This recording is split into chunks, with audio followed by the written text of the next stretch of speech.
नमस्कार, मी पंजाब डक. राज्यातल्या सर्व शेतकऱ्याला सांगू इच्छितो की राज्यामध्ये सध्या 20 आणि 21च्या दरम्यान फक्त ढगाळ वातावरण राहील, पण राज्यात मात्र 23, 24 आणि 25च्या दरम्यान काय होणार आहे, काही महाराष्ट्राच्या काही भागामध्ये काही जिल्ह्यामध्ये तुरळक ठिकाणी पावसाचा अंदाज आहे. म्हणून हा अंदाज सर्व शेतकऱ्यांनी लक्षात द्यायचा.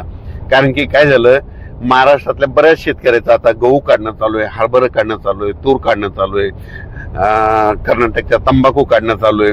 तर त्या शेतकऱ्याला सांगू इच्छितो की राज्यामध्ये फक्त आता 23, 24, 25च्या दरम्यान काय होणार आहे की तामिळनाडू, आंध्र प्रदेश, कर्नाटक, केरळ त्या राज्यामध्ये ते चक्रीवादळ येत असल्यामुळं त्याचा असर काय होणार आहे, महाराष्ट्राच्या एका भागाला वाचणार आहे. मग त्याच्यामध्ये कोणता जिल्हा आहे तर नांदेड जिल्ह्यामध्ये, नांदेड जिल्हा, लातूर जिल्हा, हिंगोली जिल्हा, यवतमाळ जिल्हा, वाशिम, त्याच्यानंतर अकोला जिल्हा, अमरावती, वर्धा, नागपूर, भंडारा, गोंदिया, चंद्रपूर,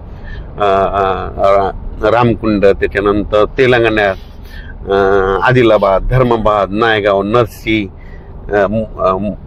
मुदखेड ह्या पट्ट्यामध्ये काय होणार आहे की 23, 24, 25च्या दरम्यान पाऊस येणार आहे.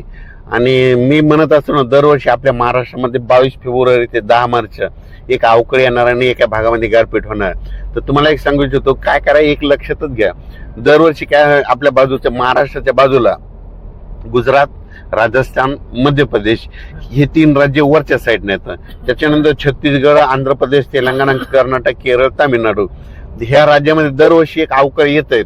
मग ह्या दोन्हीचं जर खालून जर आलं, म्हणजे कर्नाटक साईडकडून आलं तर त्याचा असर महाराष्ट्राच्या भागाला होत आहे, वरच्या साईडनं जरी आलं त्याचा असर होतोय. म्हणून दरवर्षी महाराष्ट्रामध्ये 22 फेब्रुवारी ते 10 मार्च वातावरण खराब होणार आणि गारपीट होणार म्हणून हे लक्षात येतं.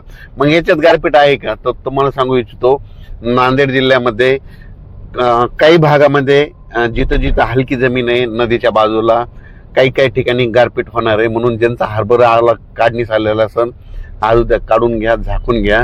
कारण की अहमदपूर, लातूर जिल्ह्यामध्ये देखील अहमदपूर त्या पट्ट्यामध्ये हलकी जमीन असल्यामुळे त्या पट्ट्यात देखील काही ठिकाणी गारपिटीची शक्यता आहे. म्हणून हे देखील अंदाज शेतकऱ्यांना घ्यायचा. चंद्रपूरकडे जरा जास्त गारपिटीचा असर होईल, कारण की तेलंगणामध्ये खूप गारपीट, तेलंगणा, आंध्र प्रदेशमध्ये खूप पाऊस पडल्यामुळं तिकडे पडणार आहे. त्याचा असर मग काय होणार, आपल्या महाराष्ट्राच्या काही जिल्ह्यातल्या भागाला होणार आहे. म्हणून हा अंदाज महाराष्ट्रातल्या ह्या शेतकऱ्यांनी लक्षात द्यायचा. पूर्व विदर्भ, पश्चिम विदर्भ ह्या 2 विभागामध्ये ह्या अवकाळीचा थोडा काही भागातच पाऊस पडणार, सगळीकडे पडणार नाही. काय वाजतंय, अवकाळी आलं की हे सर्व दूर पडत नसतंय, तुरळक कुठेतरी पडत असंय, 10 किलोमीटर सोडून बी देतंय. त्याच्यामुळे एवढं घाबरायची गरज नाही, पण आपण आपलं सतर्क राहिलेले गरजेचं आहे.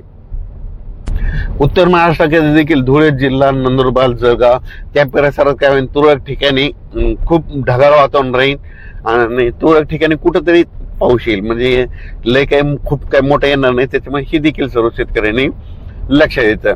त्याच्यानंतर परत एक शेतकऱ्याला सांगू इच्छितो की जर 23, 24, 25च्या दरम्यान नांदेड जिल्हा झालं, लातूर जिल्हा, परभणी जिल्ह्यातला आणि यवतमाळ, ह्या चंद्रपूर इकडं जर पाऊस पडला तर त्याचा पाऊस पडल्याच्या नंतर नुसतं वारं काय होईल, मराठवाड्याकडे बऱ्याच जिल्ह्यामध्ये सुटेल. मग ते काय होईल, तिकडे पाऊस पडेल तर इकडे शेतकऱ्याला वारं सुटेल. म्हणून गव्हाला पाणी द्यायचे, 1-2 दिवस थांबा. मका असेल तर 1-2 दिवस पाणी देऊ नका. पाणी दिलं तर ह्या वाऱ्यानं तुमची पडून जाईल. मग हे 2-3 दिवस जरी त्या शेतकऱ्यांनी हे अंदाज लक्षात घ्यायचा. आपले जर तिरुपतीला, तामिळनाडू, कर्नाटक, केरळ, आंध्र प्रदेश कोणी तिरुपतीला गेलेला असेल तर तुम्हाला एक सांगू देतो, 22-23च्या दरम्यान म्हणजे तामिळनाडूमध्ये तिरुपती, केरळ त्या तिरुपती बालाजी तिकडं खूप पाऊस पडणार आहे. कारण की तिकडे चक्रीवादळाचा असर त्या भागामध्ये होणार आहे.